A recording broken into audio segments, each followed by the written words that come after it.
भूगोल, इसे अंग्रेजी में ज्योग्राफी कहते हैं। और आपको बता दें,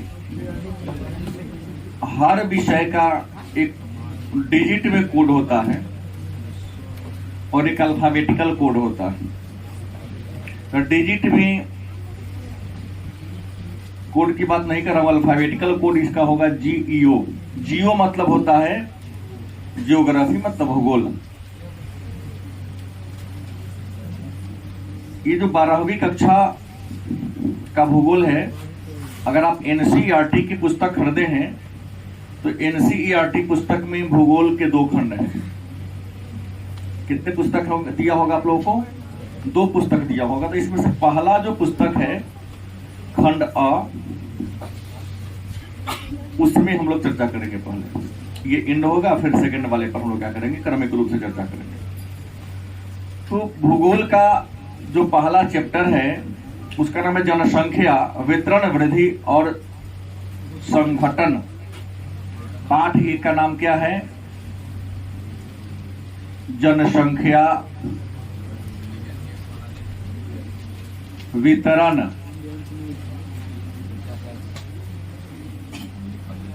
वृद्धि और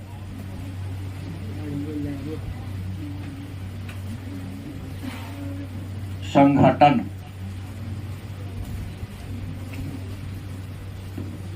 पाठ का नाम क्या है? जनसंख्या, वितरण, वृद्धि और संघटन।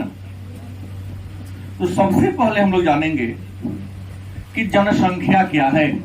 हमारे मन में जो पहला प्रश्न होगा वह है कि जनसंख्या क्या है, या जनसंख्या कहते किसे हैं, और किसी भी देश के आबादी में या किसी भी अर्थव्यवस्था में जनसंख्या का क्या मूल होता है, क्या महत्व होता है। उम्मीद है सारे बच्चे इस परिभाषा से अवगत है। किसी देश में निवास करने वाले लोगों के कुल संख्या को जनसंख्या कहते हैं। किसी देश में या किसी देश के भौगोलिक सीमा में निवास करने वाले लोगों के कुल संख्या को जनसंख्या कहते हैं। हमने क्या कहा? किसी देश के भौगोलिक सीमा में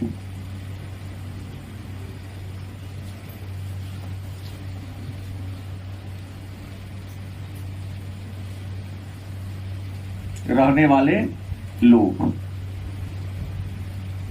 किसी देश की भौगोलिक सीमा में रहने वाले लोगों की संख्या को क्या कहते हैं? जनसंख्या कहते हैं। संसार का कोई भी देश हो, उन सभी देशों के विकास के अनेक सारे घटक होते हैं। अगर आपके पास विकास के साधन नहीं है तो आप डेवलपमेंट नहीं कर पाइएगा। लेकिन विकास के जितने भी घटक हैं, उन सारे घटकों में अगर सबसे ज्यादा कोई महत्वपूर्ण है तो वह है जनसंख्या। किसी देश का सबसे महत्वपूर्ण तत्व कौन होता है? जनसंख्या, जिसको हम आम बोलचाल की भाषा में आबादी कहते हैं। क्या कहते हैं? आबादी कहते हैं। मन में प्रश्न होगा, तो किसी देश के विकास में आबादी का क्या महत्व है, जनसंख्या का क्या महत्व है? विकास का जनसंख्या से क्या लेना देना है? तो विकास का जनसंख्या से बहुत कुछ लेना देना है, क्योंकि प्राकृतिक संसाधनों को अगर कोई उपयोगी बनाता है तो उसका नाम ही है जनसंख्या। नहीं, जैसे कि विद्वान है, नाम आपने पढ़ा होगा जीवरमैन, क्लास 10 में आपने पढ़ा होगा कि संसाधन होते नहीं बनाए जाते हैं। गलत कि सही? संसाधन होते नहीं, संसाधन को क्या किया जाता है? बनाया जाता है। और यह विचार किनका है? जीवरमैन का विचार है। प्रकृति में बहुत सारे चीज हैं, प्रकृति में बहुत सारे चीज हैं, है या नहीं? मिट्टी है, कोयला है, मतलब खनिज है, जल है, हवा है, लेकिन इनको अगर उपयोगी बनाने का किसी ने काम किया है तो वह काम क्या है? कौन? मानव ने बनाया किया है। अगर मानव नहीं होता तो ये सारा चीज यूं ही बर्बाद हो जाता, यूं ही बेकार हो जाता, कि नहीं होता? बेकार हो जाता। हमको कोई काम देता, वो लाभ पहुंचाता। तो जनसंख्या किसी देश के महत्वपूर्ण घटक होते कि नहीं होते? लेकिन एक बात रखिएगा, जनसंख्या किसी देश के विकास में सहायक भी होते हैं और जनसंख्या किसी देश के विकास में बाधक भी होते हैं। हम जनसंख्या की बात करें तो जनसंख्या विकास में क्या है? सहायक, मतलब सहयोगी,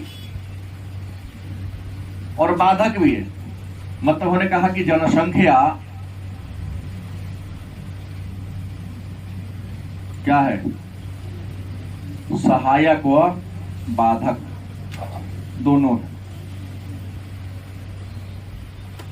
जनसंख्या किसी देश के विकास में क्या है? सहायक भी है और क्या है? अब मन में प्रश्नों का, किस जनसंख्या किसी देश के आर्थिक विकास में सहायक है कैसे? हमने कहा कि सबसे महत्वपूर्ण तत्व है। तो सबसे महत्वपूर्ण तत्व क्यों है? तो क्योंकि आर्थिक विकास में। लेकिन एक बात है, जहां सहायक है वहां क्या है? मन में होगा कि जनसंख्या किसी देश के विकास में सहायक है कैसे? तो जनसंख्या किसी देश के विकास में सहायक है क्योंकि जनसंख्या ही किसी प्राकृतिक संसाधन को नहीं उपयोगी बनाने का काम करता है। अगर किसी वस्तु का निर्माण होता है, उत्पादन होता है, तो इंसान ही, जनसंख्या ही उसका उपभोग करता है और उपभोग करके उत्पादन क्रिया को और आगे बढ़ाने का काम करता है। लेकिन याद रखें, जनसंख्या किसी देश के विकास में तब तक सहायक होती है जब तक प्राकृतिक संसाधन उससे ज्यादा हो। लेकिन यदि प्राकृतिक संसाधन की तुलना में जनसंख्या ज्यादा हो जाए तो वह देश के विकास में सहायक नहीं, बाधक हो जाती है। उदाहरण के लिए, अब उदाहरण ले लिया जाए। हमने कहा कि जनसंख्या किसी देश के विकास में सहायक है। कब तक? तब तक सहायक है जब तक जितना प्राकृतिक संसाधन है जनसंख्या उससे क्या है? कम है, तो सहायक होगा। लेकिन जब प्राकृतिक संसाधन से जनसंख्या का क्या हो जाए? ज्यादा हो जाए, तो सहायक नहीं, क्या हो जाएगा? बाधक। मन में होगा कि बाधक कैसे हो जाएगा? तो बाधक इस मायने में हो जाएगा कि उदाहरण आपका घरेलू दे रहा हूं। जैसे आपके घर में लोगों की संख्या 5 है।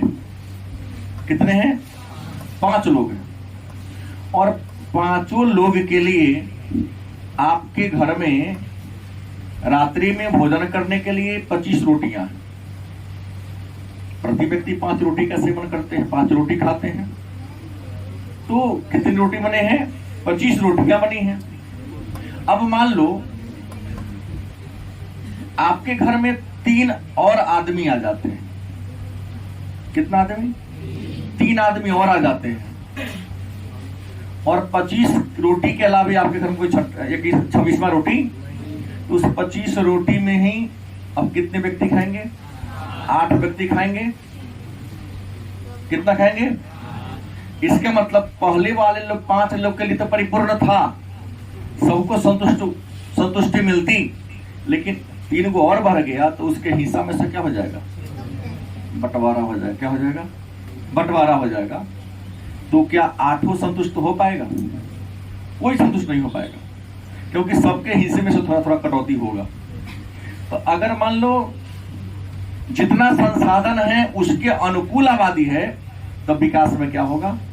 सहायक होगा। लेकिन संसाधन से ज्यादा हो जाए तो विकास में क्या होगा? बाधक होगा। कोई दिक्कत? अब आगे चर्चा करता हूं कि किसी देश के भौगोलिक क्षेत्र में रहने वाले लोगों की जनसंख्या को क्या कहते हैं? जनसंख्या कहते हैं। हम विश्व की बात तो नहीं करूंगा, हम केवल भारत की बात करता हूं। और अभी हमारे पास जो रिपोर्ट है वह 2011 की जनगणना का ही रिपोर्ट है।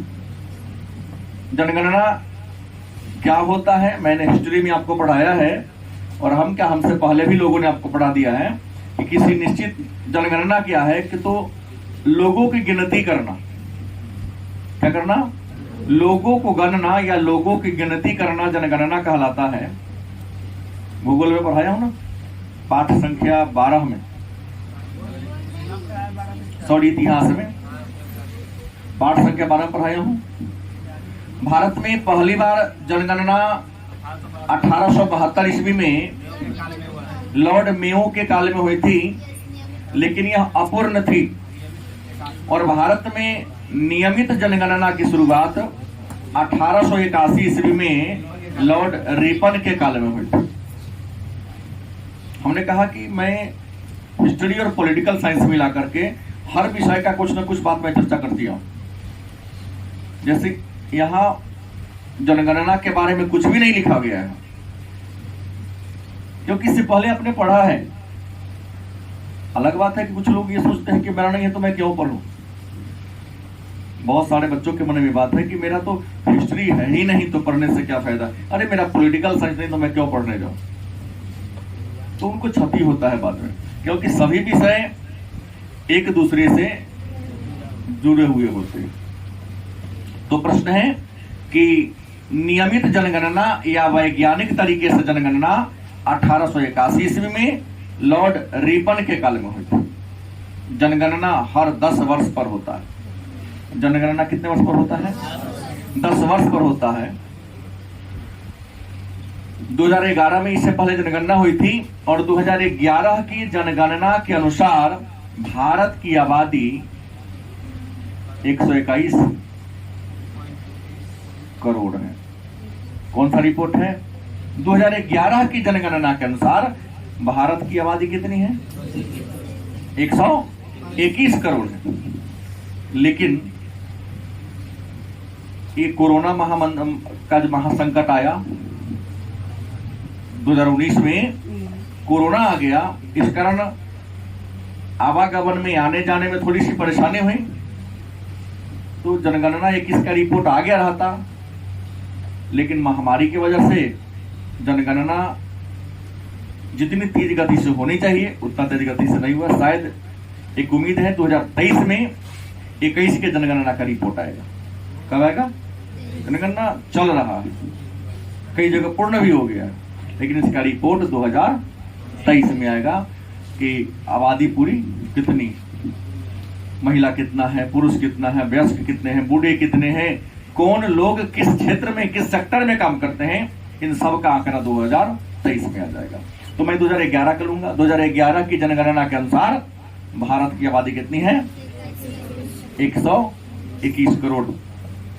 हम विश्व की बात करें, भारत जनसंख्या के दृष्टिकोण से विश्व का सबसे बड़ा देश कौन है? चीन। जनसंख्या के दृष्टिकोण से विश्व का सबसे बड़ा देश कौन है? चीन है। और जनसंख्या के दृष्टिकोण से दूसरा देश कौन है? भारत है। तीसरे देश की बात करें तो है अमेरिका,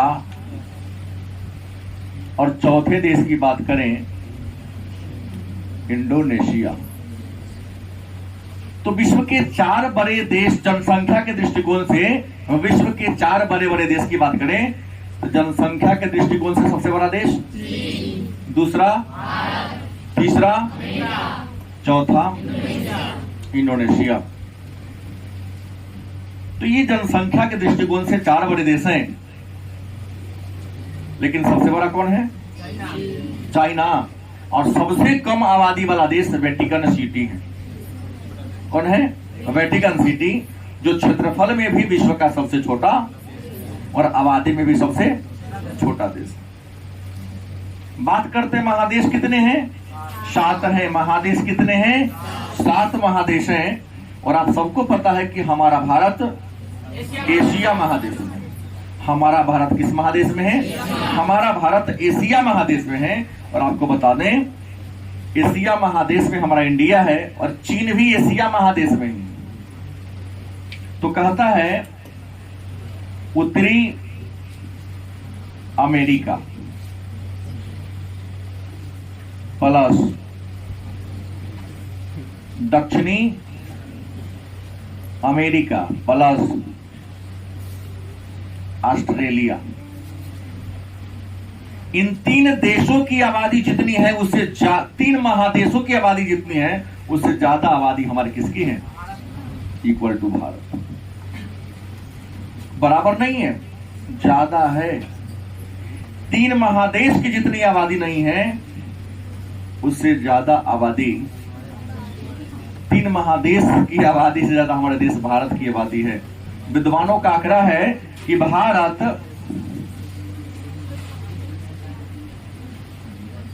प्रतिवर्ष ऑस्ट्रेलिया के बराबर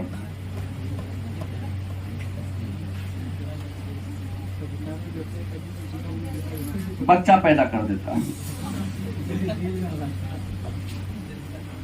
भारत प्रतिवर्ष एक ऑस्ट्रेलिया महादेश के बराबर बच्चा पैदा कर देता है। इंडिया का लगभग ग्रोथ रेट की, पॉपुलेशन ग्रोथ रेट की बात करें तो हर साल 1,93,00,000 आबादी प्रतिवर्ष इतना बच्चा पैदा हो जाते हैं, और इतनी आबादी ऑस्ट्रेलिया महादेश का भी नहीं है।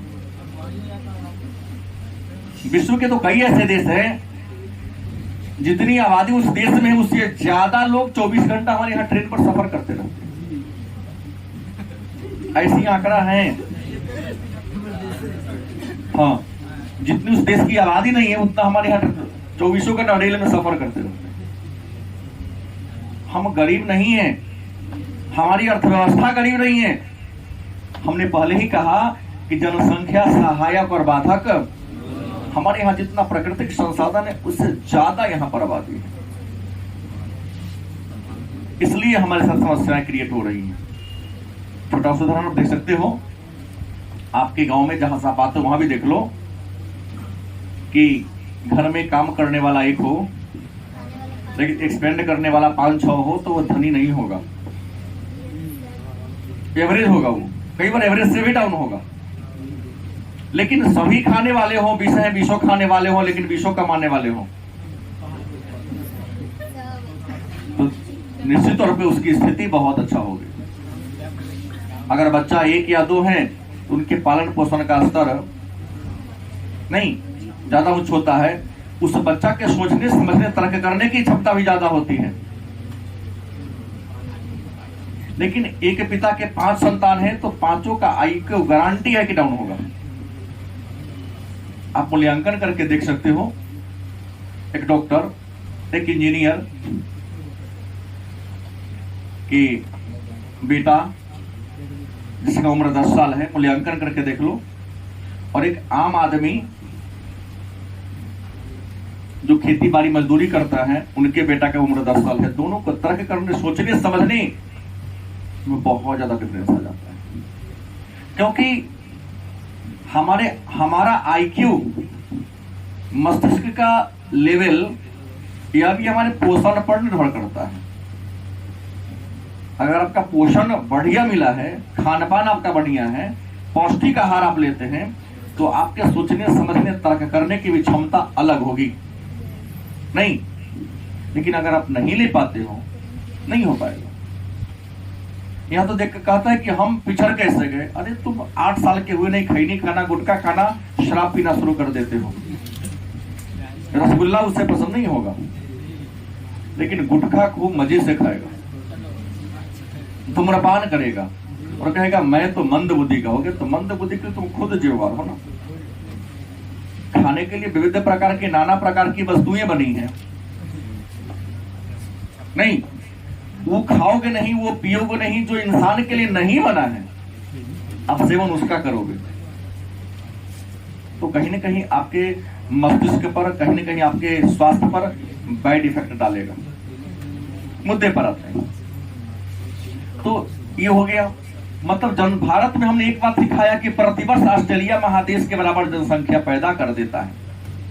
लेकिन एक बात आपको बता दें, जनसंख्या के वितरण की बात करते हैं। किसकी बात करते हैं? जनसंख्या का वितरण। वितरण का मतलब क्या होता है? बंटवारा। वितरण का मतलब क्या होता है? बंटवारा। हम सब भारत में रहते हैं, हम केवल भारत की बात करें और मूल्यांकन विश्व का भी करेंगे। एक प्रश्न हमने कहा जस्ट 2 मिनट पहले कि विश्व के बहुत ऐसे देश हैं, बहुत नहीं सैकड़ों ऐसे देश हैं जिनकी आबादी जितनी है उससे ज्यादा लोग हमारे यहां ट्रेन में सफर करते हैं। नहीं, हमने अभी आपको गिनाया कि जनसंख्या के दृष्टिकोण से विश्व का सबसे बड़ा देश, दूसरा, तीसरा, चौथा इंडोनेशिया, और हमने कहा कि जनसंख्या के दृष्टिकोण से सबसे छोटा देश वेटिकन सिटी है। तो यही प्रश्न आया, यही से प्रश्न उठ गया है कि जनसंख्या के असमान वितरण, जनसंख्या का वितरण असमान है क्यों?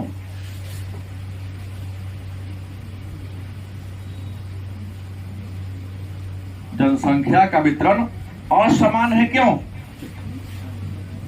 हम तो ये विश्व का बात कर दिए। भारत में सबसे अधिक जनसंख्या वाला जो राज्य है उत्तर प्रदेश, मतलब भारत में सबसे अधिक आबादी वाला राज्य कौन है? यूपी है। दूसरा कौन है? महाराष्ट्र है। तीसरा कौन है? बिहार है।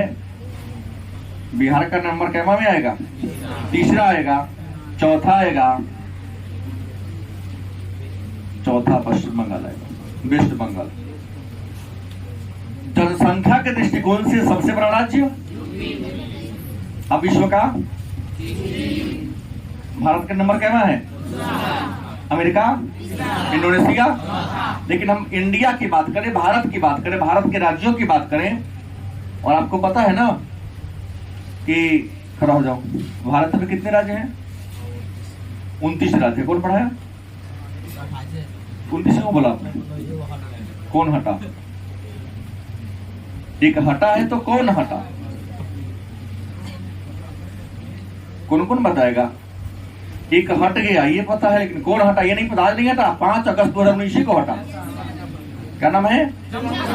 जम्मू एंड कश्मीर। और जम्मू एंड कश्मीर को तो संघ शासित क्षेत्र में बदल दिया गया है। एक का नाम पर गया लद्दाख और दूसरे का नाम पर गया जम्मू एंड कश्मीर। क्या जी? तो कितने राज्य हैं? 28। जनसंख्या का वितरण असमान है, मतलब सबसे अधिक जनसंख्या वाला राज्य दूसरा, तीसरा, चौथा कौन है? इन राज्यों की आबादी ज्यादा है, लेकिन कुछ ऐसे भी राज्य हैं, जैसे हम ले ले बात सिक्किम की, सबसे कम आबादी वाला राज्य कौन है? सिक्किम है, गोवा है। क्यों भाई? प्रश्न ही नहीं कह रहा है कि कुछ राज्य है भारते हैं, किसी राज्य में आबादी ज्यादा है, किसी राज्य में आबादी क्या है? कम है। तो आबादी माने जनसंख्या का आबादी ज्यादा कम होने का रीजन क्या है, या जनसंख्या का वितरण असमान क्यों है? सब राज्य में बराबरी जनसंख्या का है नहीं, कहीं पर आबादी ज्यादा है, कहीं पर आबादी कम है। क्यों? आप छोटा सा उदाहरण ले लीजिए, हम अन्य बात नहीं करेंगे, एक उदाहरण से आपको समझ क्लियर हो जाएगा।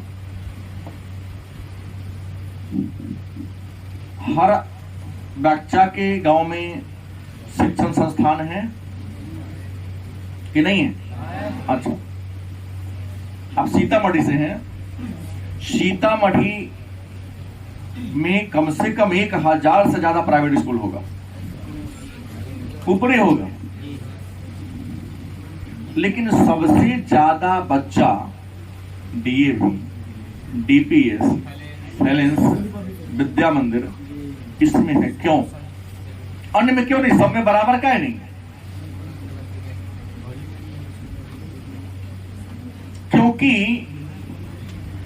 शिक्षा की गुणवत्ता जितना अच्छा इन विद्यालयों में है, शायद अन्य प्राइवेट विद्यालयों में इस प्रकार की गुणवत्तापूर्ण शिक्षा की व्यवस्था शायद नहीं है। गलत कि सही? सेम कंडीशन वही है कि जनसंख्या के असमान वितरण होने के पीछे रीजन यह है कि मानव, जैसे आप अपने गांव में न पढ़कर बड़ी दूर, कई लड़के तो लड़का के लड़कियां भी 15-15 किलोमीटर साइकिल चला के यहां पढ़ने आती है। कुछ बच्चे ऐसे हैं जो 18 किलोमीटर 20 किलोमीटर साइकिल चला के आते हैं, यहां रहने में सक्षम नहीं है। क्यों आता है? तो जैसा उद्देश्य वह पूरा करना चाहते हैं, जैसा नॉलेज लेना चाहते हैं, शायद गांव में वो व्यवस्था नहीं है, लेकिन उनके मन के अनुकूल शहर में है।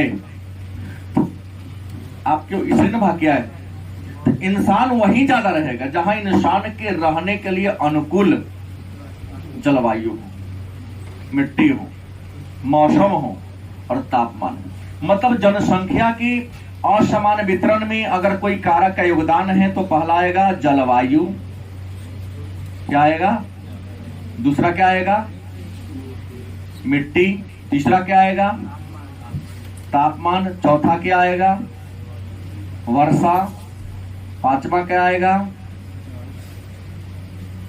आवागमन के साधन, उसके बाद स्वच्छ जल की उपलब्धता, और भी बहुत है, आप अपने मन से तर्क दे सकते हैं। देखिए जहां जलवायु अच्छी हो, देखिए इंसान न बहुत ज्यादा ठंडा क्षेत्र में नहीं रहेगा। अंटार्कटिका महादेश को जनसंख्या विहीन महादेश कहा जाता है, गलत कि सही? अंटार्कटिका एक ऐसा महादेश द्वीप है जिन्हें जनसंख्या विहीन महादेश कहा जाता है। क्यों? क्योंकि वहां बर्फ ही बर्फ है, जहां रहना, खेती बाड़ी करना या जीवन के अन्य क्रियाओं को संपादित करना संभव है, क्योंकि वहां पर क्या बहुत ज्यादा ठंडा। मिट्टी, इंसान उसी मिट्टी पर खेती न कर पाएगा जो मिट्टी समतल हो, उपजाऊ हो, पहाड़ी पठारी ना हो। गलत कि सही? अब देखिए ना, बिहार में सबसे ज्यादा जनसंख्या घनत्व है। क्यों? क्योंकि बिहार की मिट्टी उपजाऊ है। गलत कि सही? तो जहां की मिट्टी उपजाऊ हो, समतल मिट्टी रहेगा तो खेती बाड़ी भी होगा, घर बनाने में भी सहूलियत होगी। पहाड़ पठार पर खेती बाड़ी भी करना संभव नहीं है और घर बनाना भी आसान नहीं है, सड़क बनाना भी आसान नहीं है। तो मिट्टी भी समतल उपजाऊ होनी चाहिए, जहां होगी वहां आबादी ज्यादा होगी, जहां मिट्टी बंजर होगी, उबड़ खाबड़ होगी, वहां पर आबादी कम होगा। इसलिए दुनिया का 90% आबादी, कितना परसेंट? दुनिया का 90% आबादी कहां रहती है? मैदानी क्षेत्र में। और 10% आबादी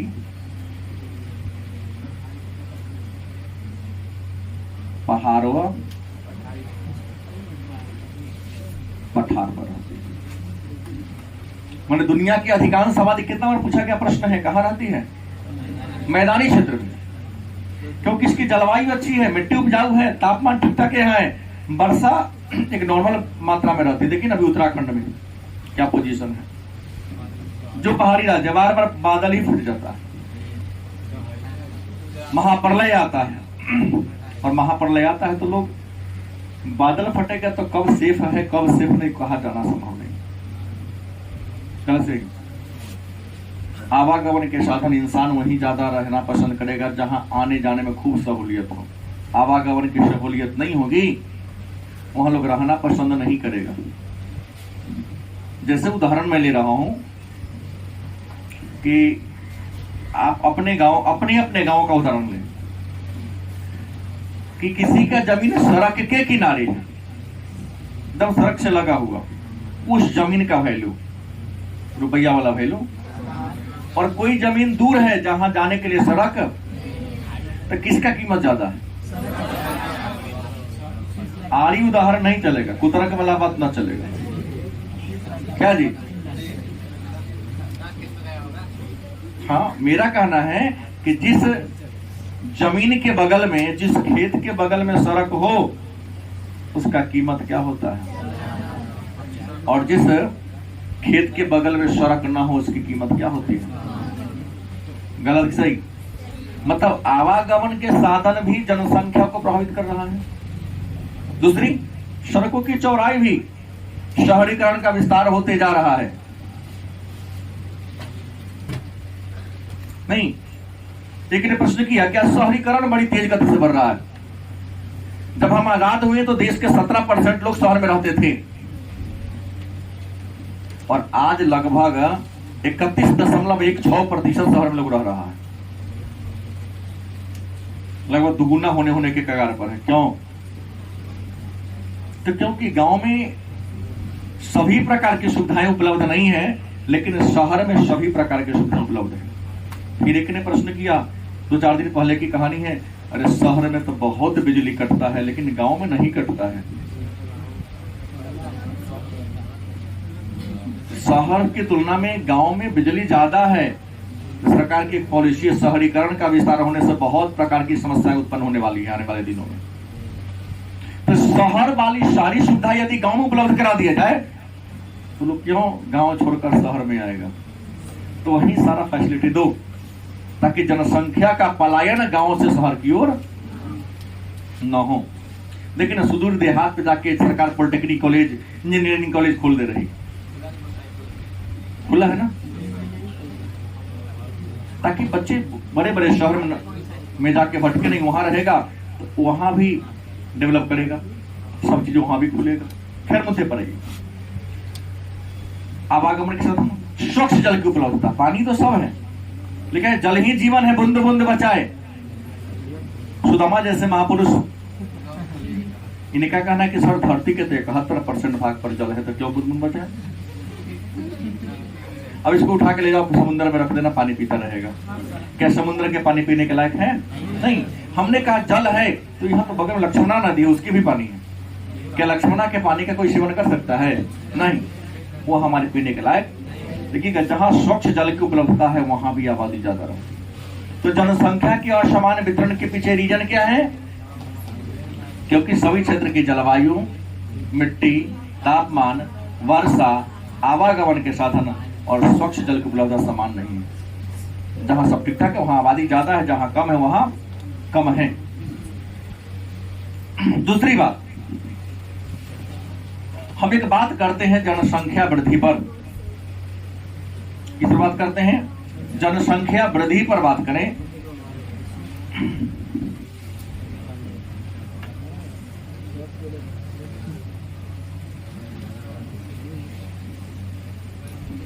जनसंख्या वृद्धि क्या है?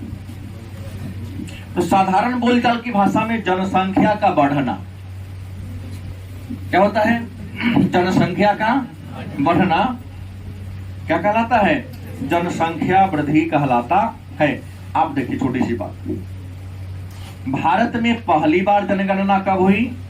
1872 ईस्वी में। गवर्नर कौन थे? Lord Mayo. लेकिन यह जनगणना सफल नहीं हुई थी। दूसरी बार जनगणना कब हुई नियमित? 1881 ईस्वी में। इस समय गवर्नर कौन थे? रिपन थे। मतलब भारत में 10 वर्षीय जनगणना कब शुरू हुई? 1881 के बाद लगातार 1891, 1901, 1911, 1921, 1931, 1941, 1951, 1961, 1971, 1981, 1991, 2001, 2011, 2021। मतलब नहीं, जनगणना का तो कहेगा 21 ही, रिपोर्ट अभी नहीं आया है। हमने कहा रिपोर्ट 23 में इसका आएगा। तो कोरोना के कारण ऑफिस में काम करने वाले कर्मचारी को भी दिल्ली के ओडिविन की तरह कर दिया गया था। आज इतने लोग आएंगे, इतने लोग कल आएंगे, तो रिपोर्ट पेश करने में देर होगी ना। तो प्रश्न है, इतनी बार जनगणना हुई है, मतलब आपको एक बता दें, छोटा सा प्रश्न खड़ा हुई, इंडिया आजाद कब हुआ? तारीख सही बताना है।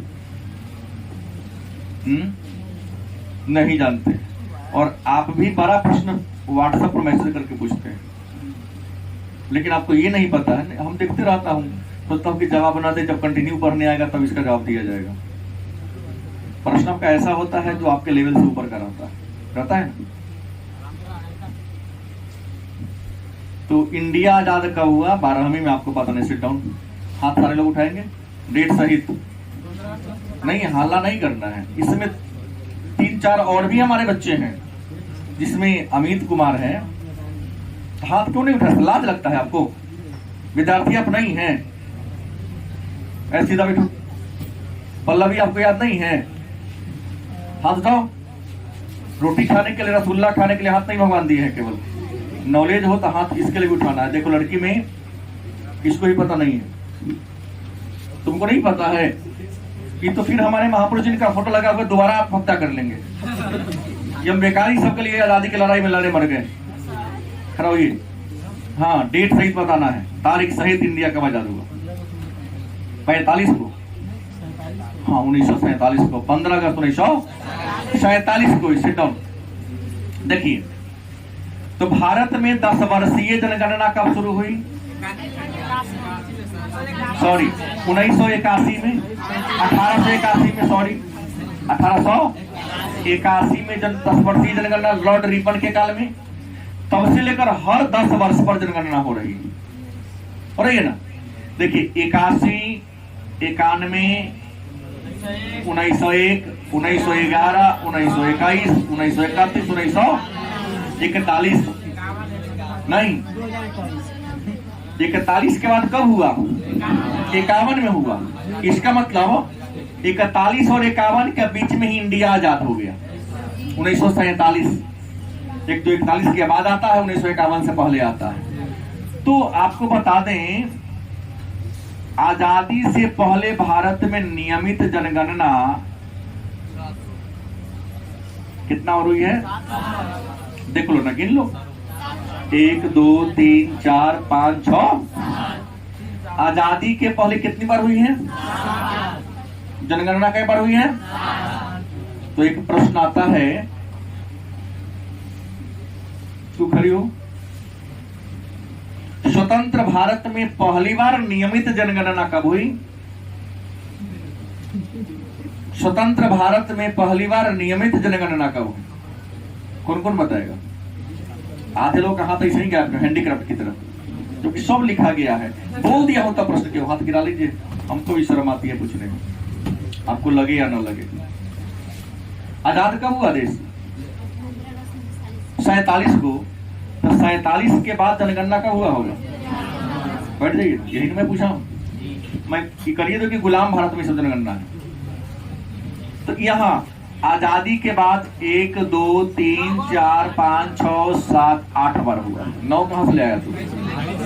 21 को लेकर 8 बार जनगणना हुई। लेकिन आपको पता है कि जनगणना कितने वर्षों पर हो रहा है लगातार? नहीं, मतलब 1871 में जितनी जनगणना हो रही होगी, सॉरी 1881 में, 1891 में हुआ, मतलब 10 वर्ष के बाद जनगणना हुआ। तो कोई चीज, जैसे आप 2 साल पहले आपकी जितनी लंबाई थी, क्या आज भी आपकी लंबाई उतनी ही है? घट गया है? बढ़ गया? नहीं। तो 10 वर्ष के बाद जनगणना हुआ 1881 को, 1800। तो जनसंख्या 1-2 बढ़ा होगा कि घटा होगा? कुछ ना कुछ तो बढ़ा होगा। तो जनसंख्या वृद्धि क्या है? एक निश्चित समय अवधि में जनसंख्या में होने वाला परिवर्तन। गलत कि सही? आसान है। 1881 में हुआ, अब पुनः 10 साल के, एक निश्चित समय अवधि में जनसंख्या में होने वाला परिवर्तन क्या कहलाता है? जनसंख्या वृद्धि कहलाता है। कोई दिक्कत? याद रखिएगा। अब एक जनसंख्या वृद्धि जो होता है, तो जनसंख्या वृद्धि को प्रभावित करने वाला कारक कौन कौन है?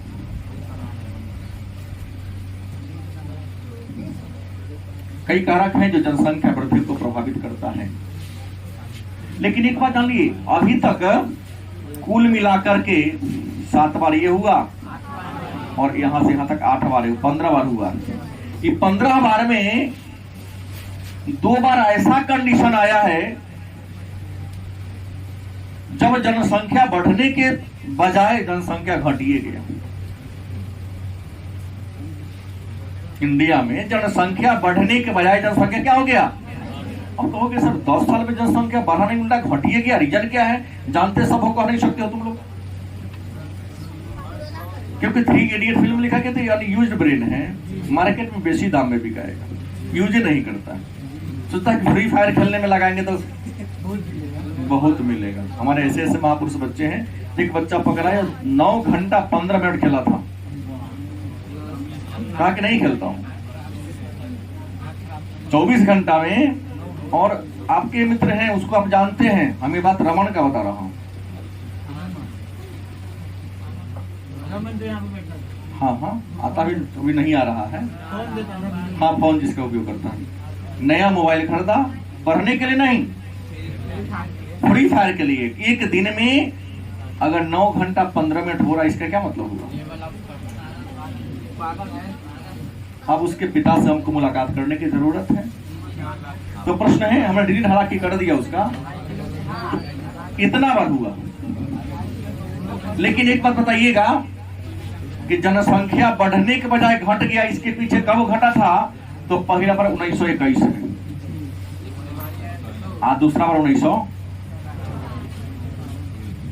हालांकि 51 में कम बहुत न के बराबर, लेकिन 21 वाला तो फेमस है, बहुत ज्यादा हुआ था। तो आप में से किसी बच्चा के पास तर्क है कि 1911 के तुलना में 1921 में जनसंख्या घट गया था, काहे घट गया था? कोई बच्चा तर्क दे सकता है एक लाइन में? लड़की में कोई है? लड़का में हाथ उठ रहा है मात्र 1 2 2 हाथ उठ रहा है। तू बता बुआ। जालियांवाला बाग हत्याकांड हुआ था, आप क्या बताएंगे? हाँ ये मुद्दा का मेन हुआ, फर्स्ट वर्ल्ड वार हुआ था। बैठ जाइए। जालियांवाला बाग हत्याकांड कोई बड़ा इशू नहीं है जनसंख्या घटाने के लिए। आप देख लीजिए, प्रथम विश्व युद्ध हुआ था, उसके अलावा आपको एक प्लेग वाला महामारी फैल गया था। उतना ही नहीं, 1919 में, हालांकि इंडिया उससे प्रभावित नहीं था, स्पेनिश फ्लू एक आया था। हमको मेन बताना है, प्रथम विश्व युद्ध लड़ाई में यंग ही लोग जाते हैं, गलत या सही? और यंग ही फर्टिल होता है, जनन करने की क्षमता उसी के अंदर होती है। तो मैक्सिमम लड़ाई में हिस्सा लिए थे, बहुत सारे लोग क्या हो गए थे, मारे गए थे। गलत सही? तो 1921 में जनगणना 11 की तुलना में क्या हो गए थे, घाव घट गई थी। इसलिए 1921 की जनगणना को एक नाम दिया गया, जनसंख्या का महा विभाजक वर्ष। और 51 वाला को कहा गया जनसंख्या का लघु विभाजक वर्ष। 21 के जनगणना को जनगणना का संक्रमण काल भी कहते हैं। कोई दिक्कत? उम्मीद है क्यों घटा, काहे घटा समझ गए होंगे। अब प्रश्न है, तो जनसंख्या वृद्धि को प्रभावित करने वाला कई कारण है, इसमें सबसे पहला कारण होगा शिक्षा। शिक्षा जनसंख्या वृद्धि को प्रभावित करने वाला पहला कारक है। वो जानता है, न पढ़ा लिखा लोग और पढ़े लिखे में अंतर यह है कि पढ़ा लिखा होगा हम 2 हमारे 1 या हम 2 पर लेके चलता है, लेकिन क्योंकि उसे पता है कि बच्चा 1 या 2 होगा तो उसका परवरिश में अच्छा दे पाऊंगा, इसका जीवन स्तर अच्छा हो जाएगा। लेकिन जो नहीं पढ़ा लिखा है वो ये सोचता है कि हम गरीब हैं, अगर 5-6 बच्चे हमारे पास हो जाते हैं तो हमारी गरीबी तुरंत दूर हो जाएगी। 5-6 कमाएगा, अगर 10-10 हजार के महीना कमा के देगा तो 1 महीना में 50 हजार हमको आएगा। लेकिन ये नहीं सोचता है कि 18 साल के बाद कमाने वाला होगा, 18 साल में इतना आपको खा पी के दिवालिया बना देगा, वो जिंदगी भर कमाएगा, फिर भी आप पूरा नहीं कर सकते। दूसरा है परिवार, सोशियोलॉजी में पढ़ना है। परिवार 2 प्रकार के, संयुक्त परिवार और एकल परिवार। संयुक्त परिवार में आबादी ज्यादा होगा क्योंकि कम उम्र में ही ब्याह हो जाता है। संयुक्त परिवार उस परिवार को कहते हैं जहां कई पीढ़ी के लोग साथ रहते हैं। बच्चा 10वां पास होने की दादी का प्रेशर शुरू, हम मर जाएंगे तब ब्याह करेगा, कर दो। दादाजी का प्रेशर शुरू, अब यह हो गया, भगवान को मन्नत मानना शुरू है, भगवान ने को पोता पोती का मुंह देख ले, फिर मरे तो सुकून मिलेगा। तो परिवार भी जनसंख्या को बढ़ाने वाला एक कारण होता है। धार्मिक संरचना, धर्म ही जनसंख्या को प्रभावित करता है। जो पढ़े लिखे नहीं है धर्म पर, ये तो ईश्वर का दिया हुआ वरदान है। जबकि जनसंख्या को नियंत्रण करने का, कंट्रोल करने का कई वैज्ञानिक तरकीब हैं, लेकिन जो धर्म को आधार मान लिया, ये परमात्मा के द्वारा दिया गया है, ये अल्लाह के द्वारा दिया गया है, तो वहां जनसंख्या घटने की वजह बढ़ेगा। और हमारे हिंदू धर्म में तो कुछ लोगों का मानना है कि 4 को बेटा होगा, जब मरेंगे तो चारों कान्हा पलाद के लेके जाएगा, जलाएगा, तो हमको जन्नत मिलेगा, स्वर्ग की प्राप्ति है। तो ये धर्म भी है। उसके बाद गरीबी भी, जनसंख्या, हमने कहा जनसंख्या वृद्धि में गरीबी भी महत्वपूर्ण योगदान है। तो जनसंख्या को बढ़ने के कई सारे क्या हैं, रीजन हैं। अब इसके आगे हमको और भी पढ़ना, चैप्टर थोड़ा सा बड़ा है। जनसंख्या घनत्व क्या है, जनसंख्या वृद्धि तो हमने पढ़ लिया। कल के क्लास में आगे हम लोग क्या करेंगे, चर्चा करेंगे।